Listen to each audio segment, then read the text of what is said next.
Hello, mate. Hello, mate. All right. That was a nice mellow hello, mate from Horace today. Sorry, yeah. Well, it's, what is it here, 1,000,000 degrees, and I'm absolutely melting. Excuse me, one little moment here. Oh, he's just, for those that are interested, he's just had a wee into a pint glass. It's unnervingly fizzy, which is a little bit worrying. What is that, 7-Up? I haven't had one of those for years. Is it 7-Up? That is a 7-Up. Due to the fact that Lilt is no longer, and that's not true. Lilt was reimagined and rebranded, and it doesn't taste the same anymore. Yeah, I did hear that. Not buying that anymore. It's not very nice. And 7-Up is my favourite. So that is a nice, cool 7-Up on a very hot day. How are you? Fill your boots. I'm really good, thanks, yeah. Yeah, I've been up to quite a lot, been quite busy. How about yourself? Been a very busy week for me this week. Spent 5 days in a field at Bloodstock Festival, which was brilliant. Their best year, I would say, so far. I enjoyed it 100%. It was great fun.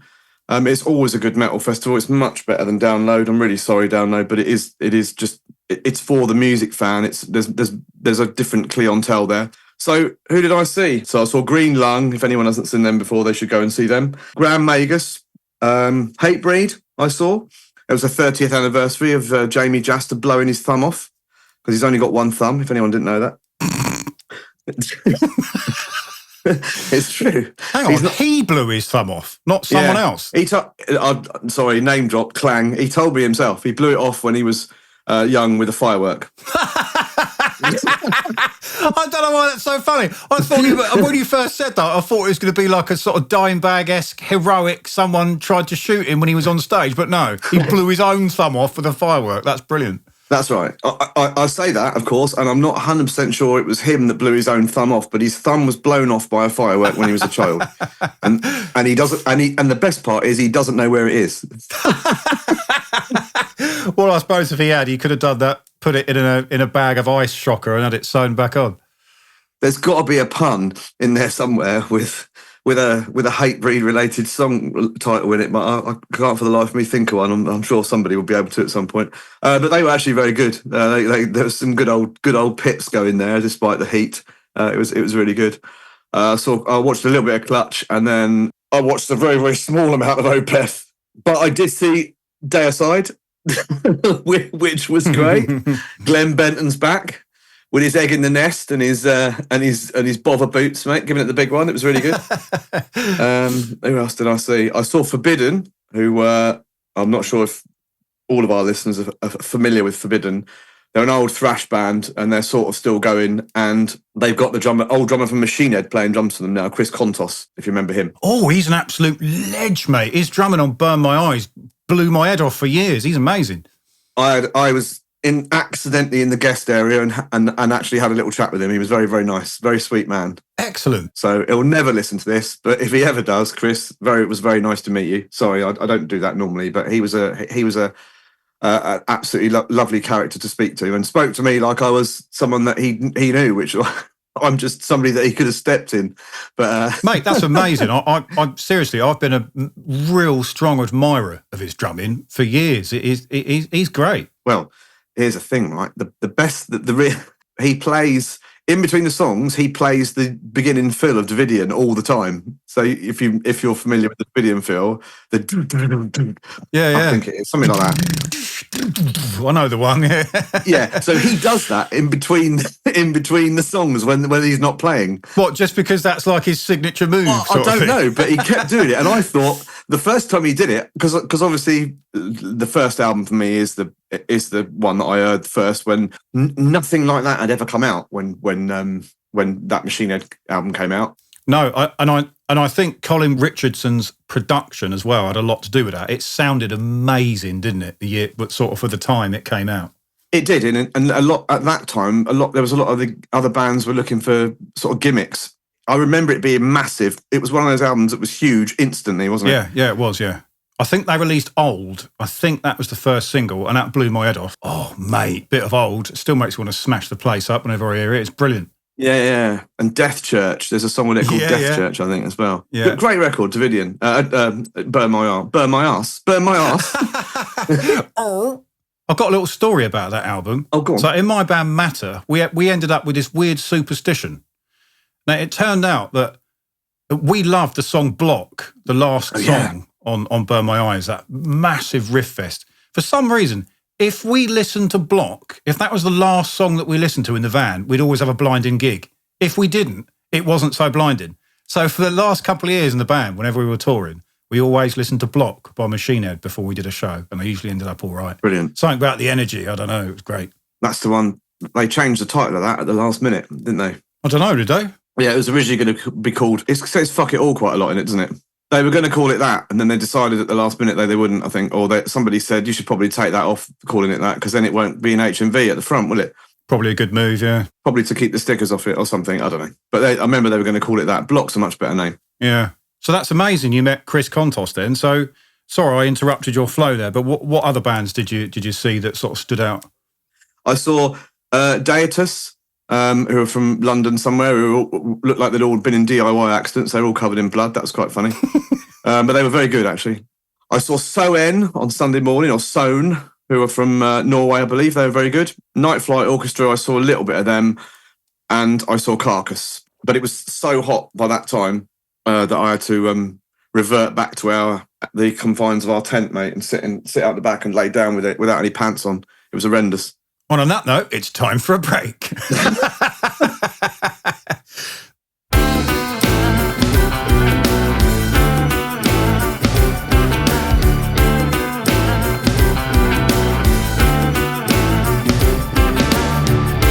Welcome to Backstage Pass, the podcast which attempts to pull back the curtain on the music industry with banter, comedy, and essentially two blokes having a laugh. With myself, James Maverick,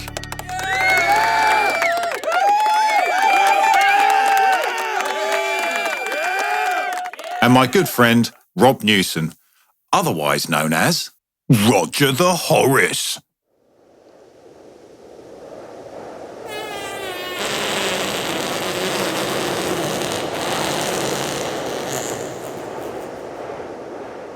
Right, so Horace, I guess I should, it should come to the part now where I mention all the people that have messaged in again after episode 5. So I mentioned in the last episode that I produced the new Hurt Process single, Waters Shore, and I said that it would be out in a few weeks because I didn't know at the time, but I've now been informed on good authority that it's going to be out on the 18th of September. So go and hit up the Hurt Process official on the socials and check out that new single when it comes out. So regarding, do you remember when I said that Paul Jackson's nickname was Haircut 100 after the 80s band? Yeah. Well, Danny Polo piped up and messaged us and said that his mum, Danny Polo's mum, taught Haircut 100's drummer's kid when she ran a nursery 25 years ago. So that's a small world, isn't it? Oh, I didn't know that. Polo didn't know that I called Paul Jackson Haircut 100, so he fell about laughing at that bit, apparently. So I thought that was quite sweet. And Tom Diamond Cottage is no longer called Tom Diamond Cottage because apparently he's had a name upgrade, and I need to report it. Oh. Yeah, he remarried a while ago, and when he remarried, he took his spouse's surname, the lovely Colette, who I met only just recently, actually, for the first time. And he changed his surname to a double-barreled surname, so he's now known as Tom Valentine Diamond Cottage. And I felt it was my responsibility to announce that on the podcast so that everyone starts calling him that, because I think that's only fair. So he's now to be called Tom Valentine Diamond Cottage. There you go. Got it in one. Tom Valentine Diamond Cottage. It starts here. Yeah. Okay. And he told me that, so he's dropped himself right in it because I'm announcing it in a public forum now, so he's screwed. I should say yes. And is he aware that he's got VD in his initials now, I wonder? I'm not saying anything else. Oh, dear. Anyway. So, he is a total legend, though. He listened to the last episode and he was laughing at the Dr. Fegg trench coat quip that we made. Oh, yes. And he messaged in and he said, and I quote, "I especially like the bit about me being some trench coat wearing crack dealer, where I open my coat and I've got a Digitech pitch shifter, a Messer Boogie dual rectifier, and some banging wag. And his text made me laugh out loud when I read that, so I had to share it. What a good sport. Brilliant. Oh, I'm so sorry, pardon. Have you ever thought of, when you come on the podcast, just not ingesting fizzy drinks so I don't have to edit out those just rancid burps that you do that probably reek of egg? If we had smell-o-vision, I'd be drowning in rich egg right now. I don't think you should edit them out. I think you should leave that one in. It was a cracker. I'm leaving that one in because I'm sick of it. Everyone knows what I have to fucking put up with in every pissing edit. Bless you. I'll tell you something else that happened really, on a sort of a funnier note. This is no word of a lie. A few years ago, I had a dream that made me laugh so much, I made a sketch about it in the studio, which I'm not sure you heard. Right. And the funny thing is, I had a dream the other night, and it was the exact same dream. And I woke up laughing my head off because it's ridiculous. And it involves a particular celebrity. I might as well tell you, it involves David Attenborough, mate. Oh, I thought you were going to say Frank Boff.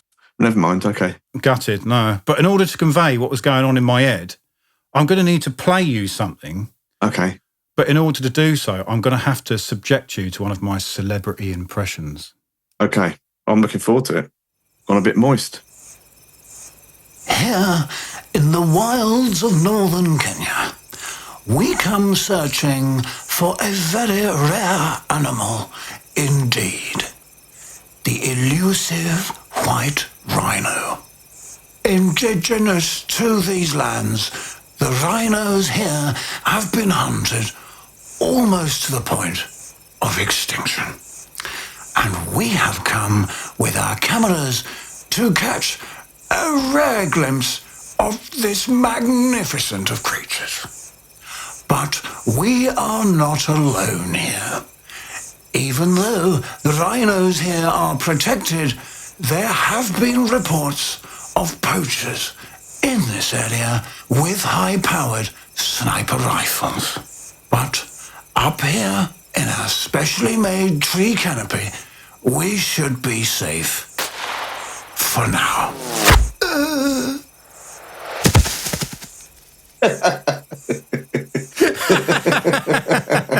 It's the fudder. It's the fudder at the end. I was just going to say, it was the fudder. Yeah, it's the fudder. Yeah, very good. Brilliant. The thing is, though, mate, what a rancid thing to dream about. That I genuinely dreamt that. That he got shot? Yeah. Just that sketch right then, that's exactly pretty much what I dreamt. He did a piece to camera, he's there with the BBC, and a stray sniper's bullet gets him straight in the chest. He flies out of the canopy and goes fudder-da-boom on the grass. Fudder in down through the, yeah. But he's done well, I think, in life not to be shot, to be fair, hasn't he? Or eaten or maimed or smashed to bits by a gorilla. Yeah. The thing is, though, right, he's 98, and knowing my luck, he'll pass away just as we're about to air this episode, and I'll look like a right arsehole. Because I love David Attenborough, and I'm worried I'm going to jinx it, mate. Well, you've done it now. There's not much you can do about it. I fucked it, mate.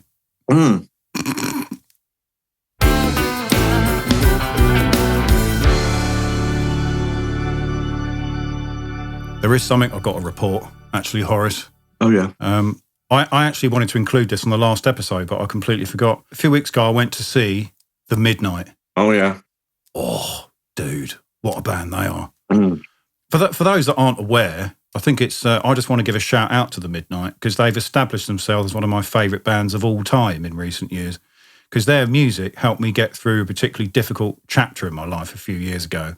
They're a duo made up of a country vocalist called Tyler Lyle and a Danish dance music producer called Tim McEwen. And they're amazing. And they're sort of the pioneers of the synthwave genre or the synthwave movement. And for people that aren't aware what that is, it's kind of like utilising all the old 80s authentic instruments, like the drum machines and the synths of that time, and making modern music with it. And they also utilise modern digital production tools to emulate those authentic sounds too. The result of that is that you end up with really nostalgic modern music with an 80s sort of tint. So anyone that lived through the 80s would probably really like them. And they're just brilliant. And when they go out live, it's sort of, the live band is different to the studio outfit. So when they go out live, it's only the singer, Tyler Lyle, that goes out live. And they've got a new session drummer who's brilliant. They've got an amazing saxophonist who you can attest to, Rob. He stage dives and crowd surfs while he's doing his sax solos, which is absolutely amazing. He does crowd surf while blowing his horn, and I saw that happening. It was great. He's amazing. And the live lead guitarist is a sensational guitarist called Royce Whitaker. But I think the person that makes the Midnight Live light up more than anyone else is his wife, the lovely Lelia Broussard. And she plays bass for most of their songs, but she also plays guitar and keyboards and various other songs. And she does a lot of the vocals live, and her voice is amazing. And she is so awesome. And I wanted to give a shout out to the Midnight and all of them, but in particular the lovely Lelia, because there's something about her when she plays live. You can see like the joy comes over her, and she's so in the moment, and she really makes sort of makes the atmosphere live. And I was just going to shout out that if, she's married to Royce Whitaker and they're on the road a lot. So I can imagine that there could be some sort of friction in the marriage sometimes when they're on the road. So if she ever does have a big fallout with him and they split up, I'm just going to put it out there that I'd like to take Lelia Broussard out for a nice dinner if that happens. Because how could she resist this Viking? Do you know what I mean? I'm kidding. No, they're amazing. The Midnight are brilliant, and that was a great gig. They played the Chalk venue in Brighton. I went with some friends of mine, and it was absolutely wicked. And actually, I just want to mention that Royce Whitaker and Lelia Broussard formed their own duo, and they're in a band called Jupiter Winter. It's kind of pop indie stuff with hints of synthwave. That's really good too, and people should check that out. But yeah, the Midnight, absolutely fantastic. And shout out to the guys I went to that gig with, my wingman, Russ Iceman Smith, and Glenn Field Marshal DIY Archer, a couple of legends amongst mere mortal men. And I know you like the Midnight as well, don't you, Rob? I've got one lovely album. Is it called Monsters? I've got one. I think Monsters, is that the album I've got? Yeah. Which is the first thing I bought on, I think it's on like something silly like Rubik's Cube, pink, green, orange and whatever vinyl. When I got it home, it wouldn't play properly, which was slightly frustrating, but then it became apparent that the Midnight knew that, and they had to send a whole new pressing of vinyl out to people because the vinyl was pressed off centre. So for those of you that are familiar with pressing vinyl, if you're playing off centre vinyl, it sort of goes and it doesn't play properly, which is hilarious. It's a big old cock up to make at a factory, and the factory that pressed it obviously made that mistake. And the thing with pressing vinyl is if you press one wrong, chances are the whole lot are going to be wrong. That's quite unfortunate, isn't it? I always thought it's quite funny if a bloke comes right in at the end and sort of spots it and says, did you know that one there's not quite right? And then they go, oh, right, it's been going for 4 hours. Oh, dear. So the stamper was off or something, so you had to replace all that vinyl. So I've got two of them. I've got one that doesn't play properly and one that does play properly because they sent me a free one. But I did see the Midnight play at the Camden Roundhouse about 8 years ago, I think, when they first started to come to England. When the singer, we gave the singer a Wham T-shirt to wear, and he wore it, and he had a white leather jacket on and white winkle pickers, and it was hilarious. Brilliant. That's an amazing story. So yeah, anyone that likes sort of rocky synthwave, go and check out the Midnight. They're a top band.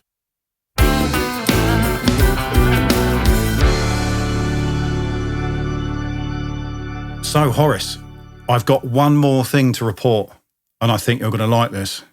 Now, Frank Boff, Horace is losing it already. Frank Boff, I think we can both agree, has become somewhat of a cult hero of ours amongst us and some of our mates, right? Because of, I think it was episode 4, wasn't it? When we died laughing about Frank Boff. Yeah, he's a legend. He is a legend. And I recently found... He was a legend, yes. R.I. Boff. I recently found a historical story in the Daily Mirror about him, which I feel compelled to share with our listeners. And I'm just going to read what it says. Okay. I'm not going to embellish it in any way. I'm quoting directly from the article. Former breakfast presenter Fern Britton, now 64, recalled how Frank Boff, who passed away aged 87 in 2020, made rude, in inverted commas, comments after she had not long joined the team at BBC's Breakfast Time in the early 1980s. Fern reported When I first joined the programme, I was taken out to lunch by the whole team at a lovely restaurant in London. I'm not even sure I'll be able to get through this. We got to the bit where we'd had dessert and everybody was lighting up a cigarette because that's what you did back in those days. Oh, yeah. Frank Boff was sitting next to me. He leant back in his chair, looked at me and said,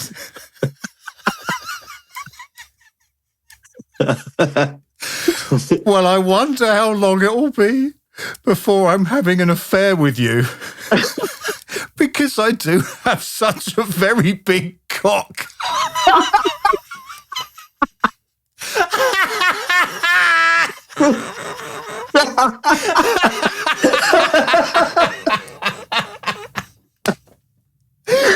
Oh, dear. Oh, dear. Oh, fuck me. Honestly. I've already blown a gasket. Now, I've not heard that one. I'd never come across it before either. I didn't even know until you'd mentioned it that Frank Boff was a bit of a wrong-un back in the day and that he ripped off his cardigan and gone berserk. But obviously this is the Daily Mirror, so it could be total bullshit, but you never know. You never know, mate. Is that it, or does it go on? That's pretty much it. That Fern Britton quote was taken from an article about inappropriate behaviour at the BBC, which has apparently improved over the decades, but which was very poor back in the cesspool of the 80s. Oh. And they used that Frank Boff story as the low marker for how bad things got, I guess. I mean, the 80s, mate. The 80s, what can I say? I mean, it's grim, isn't it? Brilliant. But this is what makes Frank Boff sort of such a legendary status. He was like squeaky clean Mr. BBC, and privately, he just didn't give a shit, mate. No, I dug a bit deeper last time and just had a quick look to remind myself exactly what he'd been up to. And he used to wear women's underwear and all sorts. Mm. So, well, we've all done it, but like not when we've been presenting breakfast television. We haven't. Not that we're condoning any of Frank Boff's behaviour, by the way. Certainly not saying things like that to his work colleague to Fern Britton. It's well out of order. I also learned that Frank Boff's father was Austin Boff. And Frank Boff had 3 kids. That sounds like a car. The Austin Boff. He had David Boff, Stephen Boff and Andrew Boff. And maybe they did drive a car called an Austin Boff. Who knows? Where's Frank Boff gone then? Because wasn't he one of his father's children? Or is that a nickname, Frank? What? His father had 3 kids. No. I said his father was Austin Boff and Frank Boff had 3 kids. Oh, they were Frank's kids, right? Frank had 3 kids. Crikey! Yeah. I bet he had more than 3. I bet he just only knew about 3. Well, the ones he knew of, yeah. Exactly. He probably had about 13. Loads of Boffs. Anyway, in an ode to the legend that was Frank Boff, Roger the Horace has some special Frank Boff news. Over to you, Horace. So, if you are interested, you can get in touch with us because I've actually produced, for starters, 1 piece of exclusive Frank Boff merchandise. So, and I've seen it, and I can attest to the fact it's amazing. So what I did was I went on eBay and I found a photograph of Frank Boff and Selena Scott, an official breakfast television promotional photograph, not just a piece of paper cut off a thingy, with all sorts of writing and things on the back of it. And we've taken his head and put it onto a T-shirt. So you can actually own a T-shirt with a huge image of the legend Frank Boff on the front.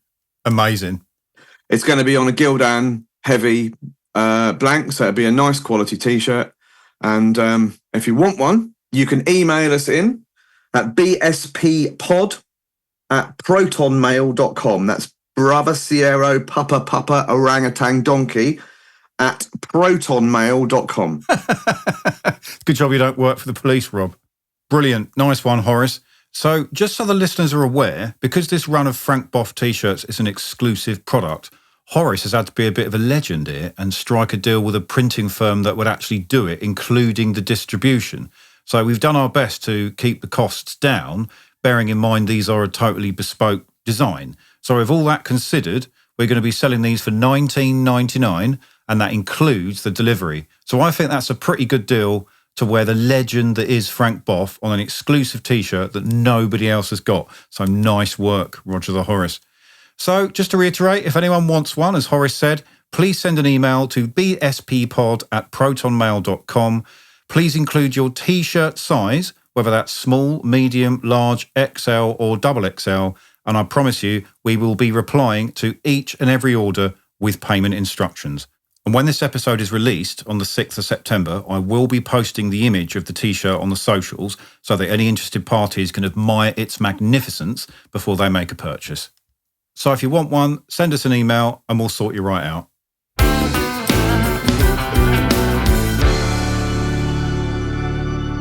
Right, Horace, you'll never guess what? It's now time for... He's a lemon, ask Horace. So, Mr. Martin Jeffrey on this particular episode, the bassist, aforementioned bassist, very fine bass player from Sunk, the band we went to see in Bournemouth. He's got a few questions for you, Horace. Okay. He wants to know, out of all the touring memories, and this includes you as in your touring manager days, as well as when you were in a band, what are your most distinct memories of, 1, your worst experience, 2, your best experience, and 3, your weirdest experience? So 100% the worst experience I ever had personally when I was touring was back in, I think it was 2006 when I did Warped Tour with a band called Aiden from Seattle. And that's in the States, every state in America, isn't it? It's Reading Festival sort of thing every day across 50 states, but it misses out Hawaii and goes into Canada for one. The day we played a show, and I've got a feeling it was, I want to say Pittsburgh, because I think it was the day that the tour manager, it was a guy called Mitch, who was from Pittsburgh. Shout out to him if I ever see him again. He was a nice guy. He went home for the day to visit his family, so it must have been Pittsburgh, and left me in charge. Did you have a beer? No. Oh. That could have told it. I might have done in the evening. The thing is, on Warped Tour, there was a rule. You weren't allowed to do anything outrageous, as in drinking, pretty much, until the band had finished and all the gear was packed away, which, to be fair, was sensible. It's a good rule, yeah, especially when you're in the vicinity. Yeah, red alert carnage. There you go. RAC. Brilliant. So I only broke that rule one day, and then that's another story. But the worst experience I ever had was I'm sure it was in Pittsburgh, and the venue was on hard standing, which means that it wasn't on grass, it was on tarmac. Right. And that's never a good thing for a concert, especially back in 2006 when kids at concerts wanted to throw themselves off the stage or wanted to make pyramids or wanted to do, no one really cared about any sort of health and safety then, did they? They didn't have the things up the middle to stop people doing pits and everything else. Anyway, so Aiden used to do what they used to call, what they still call a wall of death, which I'm sure you're aware of what that is. Mm-hmm. For the listeners that aren't aware what that is, it's where usually the singer splits the crowd down the middle away from him, so long ways, and then parts the crowd like a C and gets the crowd to do it while the band are playing, part of a song repeatedly so that he can do this. So the anticipation gets built up as well. And if Aiden's singer was really good at building up the crowd and getting everyone involved and getting everyone really, really G'd up, and they used to do it about 3 songs before the end, he parted the crowd the furthest apart I'd ever seen any crowd get parted. They were on either side of the actual arena. The gap down the middle is normally, if you've seen it, it's normally about sort of 30, 40 feet. But on this day, they were up for it. So we also decided at that point, because this was pretty much going to be the biggest wall of death we'd ever seen, the stage text, which was me and a guy called Fruity. Right. Sorry, I don't know why that's funny now, but it is. But he was on the tour with us and he was helping out on that day with me. We decided we would go in and sort of command the wall of death. As in, because it was like 2 opposing armies, we made a very split-second decision, which turned out to be the wrong one, to jump over the barriers. And I remember doing it because I'm so glad I left my glasses with somebody before I did it. But honestly, I left my glasses and my sanity with somebody on the way out of the crowd. So I went into the crowd and I commanded one half of the crowd. So of course the singer's even egging it up, saying, because I used to get called Viper in America because they have to give you a nickname because it's cool and everything else. So of course he's telling that we're the pirates or something, and the other ones are the ninjas or whatever that word. No, that's, I don't know, whatever it was. It basically turned into like, what's that film with bloody not Mel Collins? He's a saxophone player in Dire Straits. What's that actor? Mel Gibson, Braveheart. Yes, Braveheart. Imagine Braveheart. So you've got two armies, and all this only happened in the space of a few minutes, but I'm obviously dragging it out. We were facing each other. Now, the way to work a wall of death is you don't stop in the middle when all the people come crashing into you. You keep running and you go through the other people and out the other side, right? Well, that piece of advice I hadn't been given at that point. So Fruity knew that, okay? So when the song kicked in, I'm pretty sure it was, shout out to them, I'm sure it was a song of theirs called I'll Set My Friends on Fire, because that's what they always used to do that to. The two opposing armies started to run at each other with me and Fruity heading up these two armies going at each other. And I thought the most sensible thing to do was grab hold of Fruity in the middle and hug him and just let everyone come into us, right? Now, that wasn't the right idea. Well, he was going to go past me and out the other side. But I grabbed him and he nearly had a heart attack. And he said, no, what are you doing? What are you doing? What are you doing? He went, and he tried to get off me, but by that time it was too late. Everyone from either side of us, behind me and in front of me, piled into each other in the biggest bundle I've ever been in my life. And me and him were on the floor, and I'd never been under a bundle like that ever. And you literally, all of a sudden, you had no air, no sun, no nothing. You could have been responsible for like a mass manslaughter in America and a wall of death. Yeah, 100%. And I don't mind saying it, I absolutely shit myself because I was sort of half upside down. And that's even worse because you can't get your feet on the ground. So I just had to wait in this bundle and hope and pray that You lemon. I've never heard that story before. That's amazing. Yeah, that's 100% true. Yeah, that's the worst thing that ever happened to me because even now I think about it, we were so close to being trampled and almost like not being able to breathe. Because obviously, when you get into that situation, people think, "Oh yeah, you've got to get yourself up the right way." It was also before the days that everyone helped you up. So when you were on the floor in those days, people just used to stamp on you or put more people on the floor. It wasn't nobody helped us up. We had to wait until this bundle had finished. And it was only seconds that it was happening, but of course it feels like an eternity. So that was definitely the worst thing that ever happened to me on tour, because I actually there was a couple of seconds then when I actually thought I'd seen my maker and I wasn't going to come out of that. So yeah, that was really bad. Wow. That's really bad. And then everyone said to me afterwards, "Did you not know you had to keep running?" I was like, "Well, no. If I knew that, I would have kept running, wouldn't I?" I think I'd have kept running and just ran out of the stadium, ran home. Sounds like the best thing you could have done. What about your best experience? Too many to mention, I guess.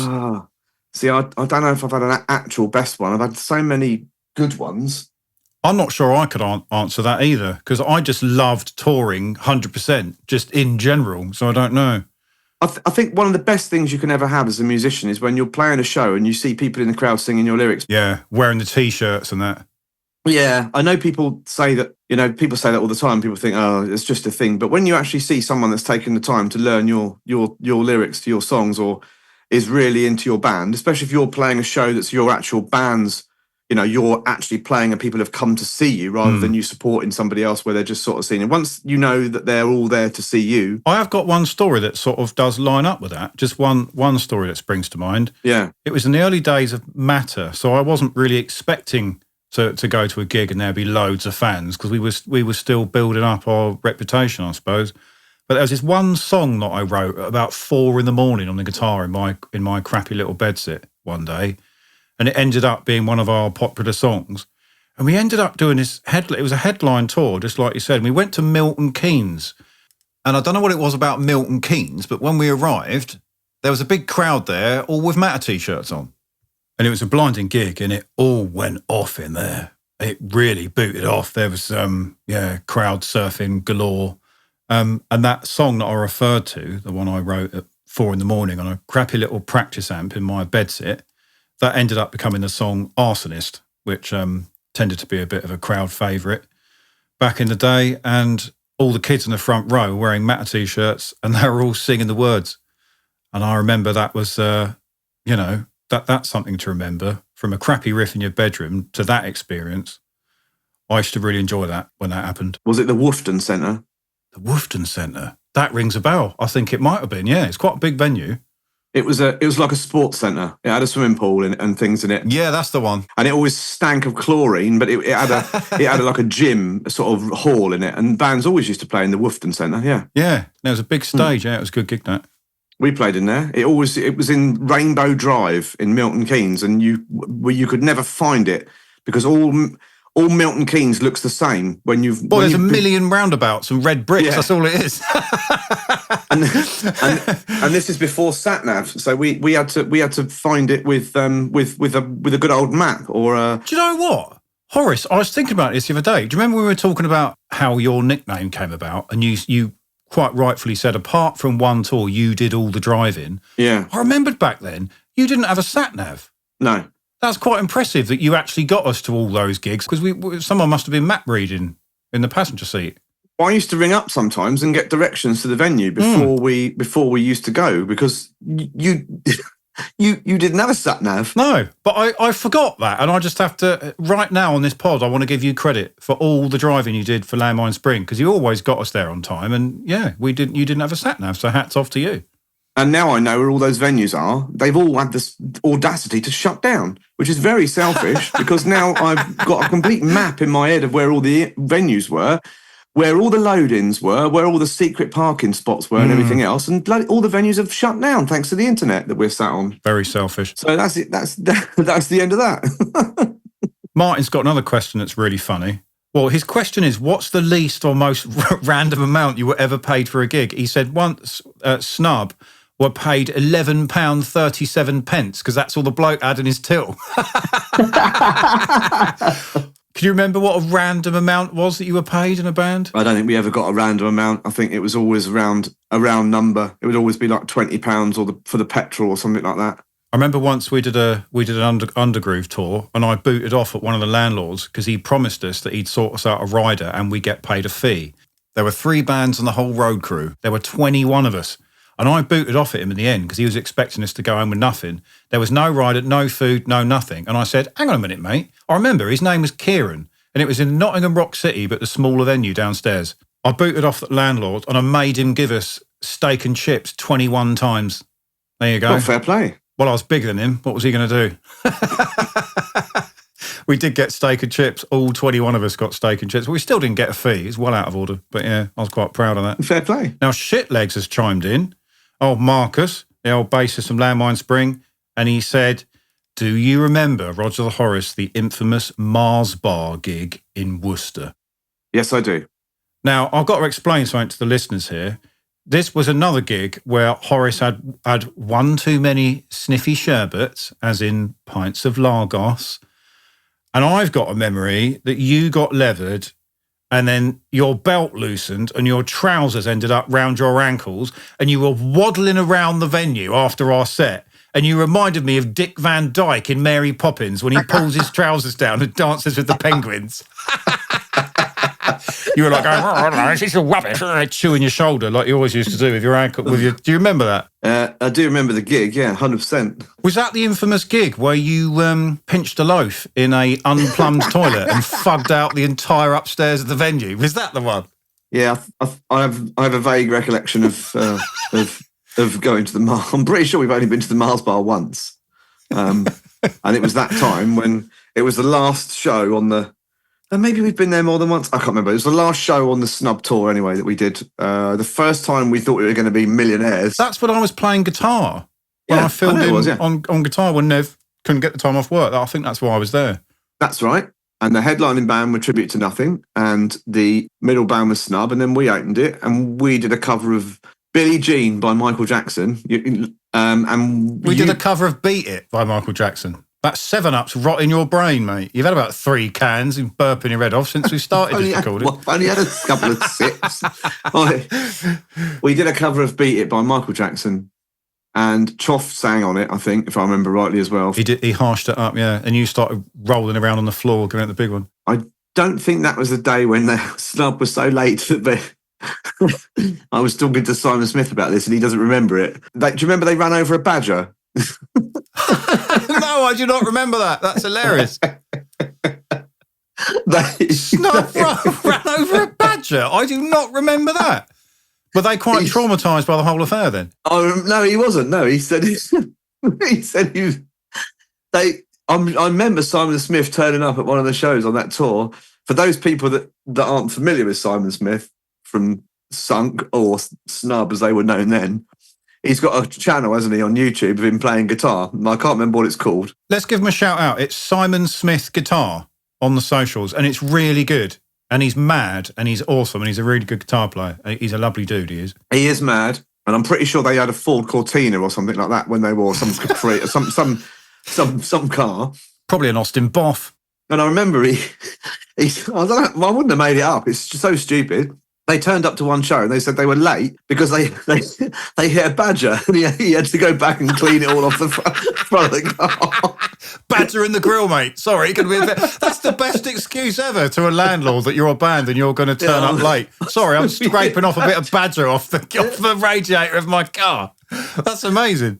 He doesn't remember it, but I remember it. So that gig was ill-fated because obviously it was the one where we stayed above the venue in the sort of, it was a half-built flat or something up the top, wasn't it? Or there was an upstairs that wasn't quite finished. Yeah. That we slept above the venue. Brian Marr, who's the owner of the Mars Bar, he was very nice and let us stay there. I'm pretty sure he told somebody not to use the toilet that was upstairs. Right. So the story is that he told all of us strictly, do not use the toilet when you crash here upstairs, go downstairs and use the downstairs facilities because it hasn't been plumbed in yet. Correct. We all nodded our heads and went, yes, but you were levered and so you had massive sherbet lager ears and it fell on deaf ears because you were levered. And in the night, you got up and you pinched a big loaf and you left a Ginster's breakfast bar in the dunny and you rich eggs the entire upstairs. And mate, I think my hair changed colour after that evening. I don't think it's changed back since, actually. Oh, dear. I do remember it. Mate. I remember it. But the thing is, in my defence, it was, if I remember, dark upstairs and it was unsafe. Yeah, it was. And to get downstairs in the dark without waking anybody up, because I remember I was on tour with another band once, and if you remember, when everyone used to sleep in rooms together on a band tour, that once the light goes out and you go to sleep, if you haven't planned your route to the toilet in the night over everyone that's in the room before you go to sleep, which you never do, you've got to negotiate your way to the light switch in the dark and your way to the toilet. In the days of no health and safety, it would never happen today, would it? Correct. And I remember being on tour with one band, when I woke up at 3 o'clock in the morning after having a few pints, the first thing you need to go is use the gentleman's. And I had to strategically, sort of like a crab, go across this room full of bodies in the dark, and I stood on somebody's head. I've got another toilet-related emergency story, actually. Oh, dear. Now, I wonder if Shitlegs might chime in and corroborate this story, because I can't remember whose house we were in, but it was a Landmine Spring tour when I was playing drums in the band, and we stayed at somebody's house. God knows, and I can't remember. My memory's really fuggy about this. But a similar situation occurred. Now, in this particular house, the bar, you had to walk through somebody's bedroom to get to the bathroom. It was really awkward. So in the middle of the night, me and Shitlegs had a skinful of lager and I was dying for the slash. And we were staying downstairs in their house. And I thought, well, Christ, I can't just go in this person's bedroom who I didn't know to get to the loo to have a wee.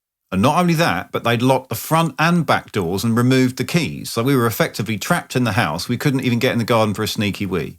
However, they had a couple of rabbits and they kept them in the kitchen. And the rabbits were in their hutch. And next to the rabbits was a rabbit litter tray.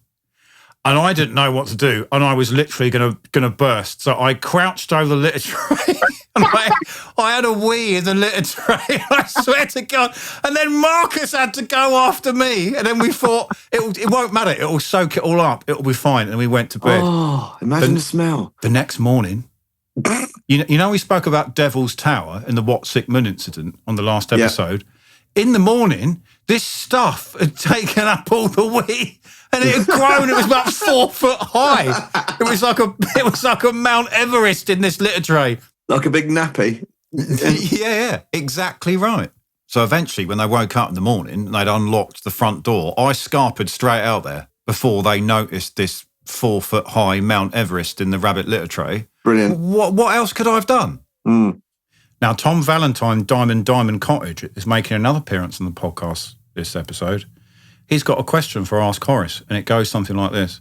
So, actually, I should probably backtrack a little here. Back in the day, Roger the Horace used to be known as Billy Ocean because he was obsessed with 80s. And I think it's sort of the time I started to get to know you, and I used to call you Billy Ocean.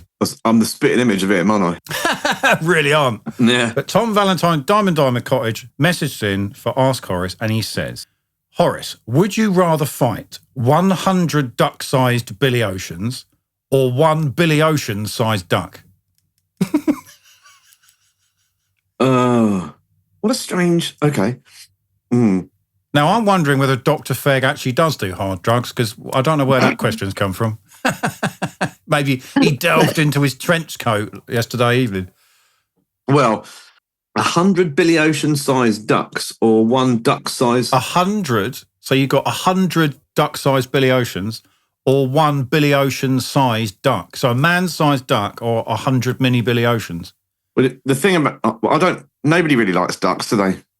Because they're quite nasty things. Well, geese and ducks are kind of quite similar, aren't they? If it's a massive duck, then you're going to get They can be quite eggy, can't they? It's not going to leave it, is it? It's not just going to give in and turn around and go home. It's going to keep on and keep on. I can picture you having a lot more fun with 100 duck-sized Billy Oceans. You could just fuzz him about all over the place. Just take them all out to a trip to a bouncy castle. You'd have a whale of a time. I think I'd train them all to sing all at the same time, and then I'd have that's basically a hell of a circus act there, isn't it? Billy Ocean Choir.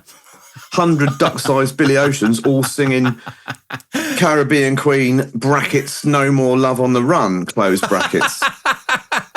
There you go. It'd be amazing. Brilliant.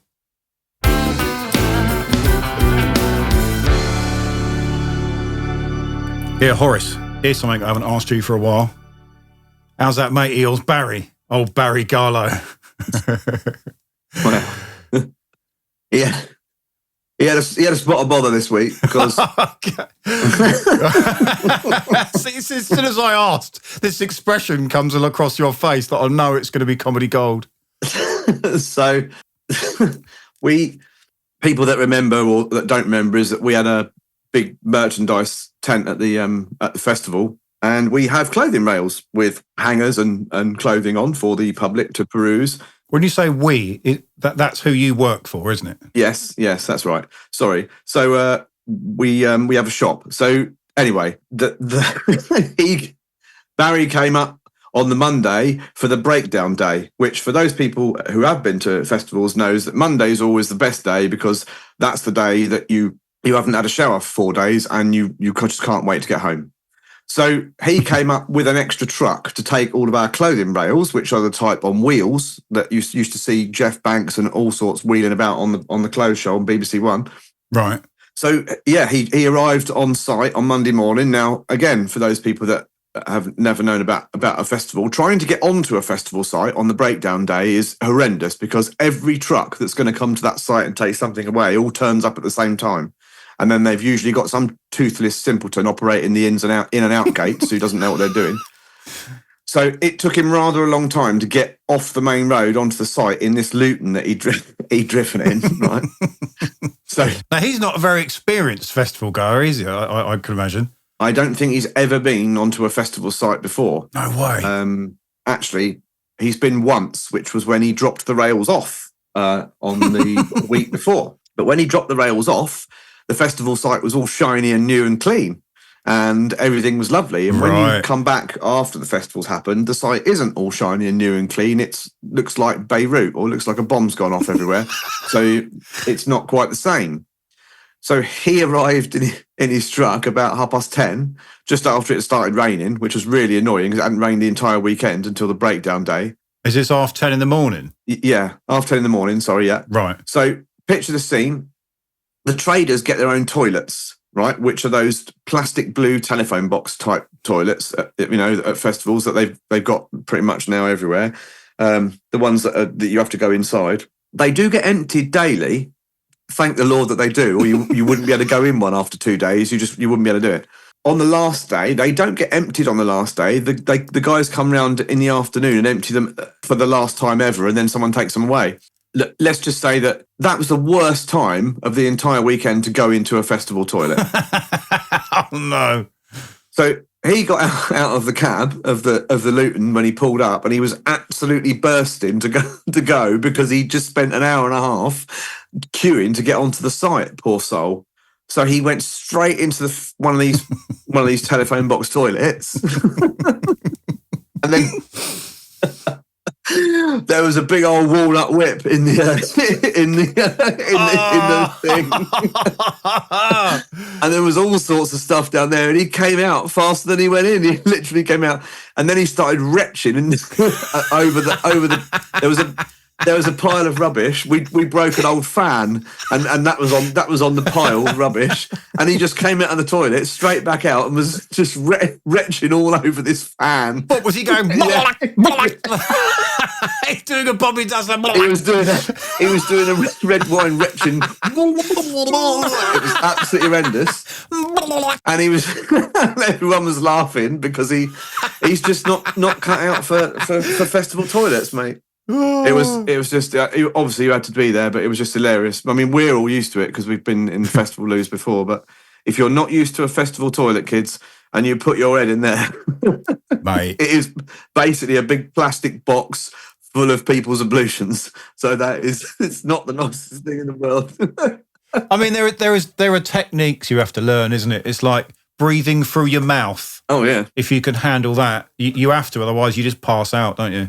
Oh, so you can go. It can be a real toe curler when you go in there sometimes, and you look down in that, and you see. Just don't look. Just don't look. Just close your eyes, do your business, and leave. And I've heard quite a lot of people flush the thing with their foot as well, because they've got a flush on these days. They've got like a handle, like a sort of joystick on the left-hand side to flush it, and most people do that with their foot. Yeah. But I didn't do it with my foot. I did it with my hand and then use that. They've got hand sanitizer in them. Imagine the germs that you're putting your hand on there. Look, you're at a festival. If you're going to get anything, you're going to get it anyway, regardless. I can't believe I haven't come back with anything. I bet Barry Garlow didn't flush it. He just got the fuck out of there. I'll tell you what, though. We had on the way up, we had a £5 sandwich from Marks and Spencer's, and I can say this out loud, which is that the best sandwich that's ever been in any petrol station in the UK is definitely that katsu chicken, Marks and Spencer's select range chicken thing, which comes in a square box, and it's £5 and it's worth every penny. And I'll tell you what, he had one on the way up to that festival when he came up the second time because it was so good, and he left it on top of that fan in that field.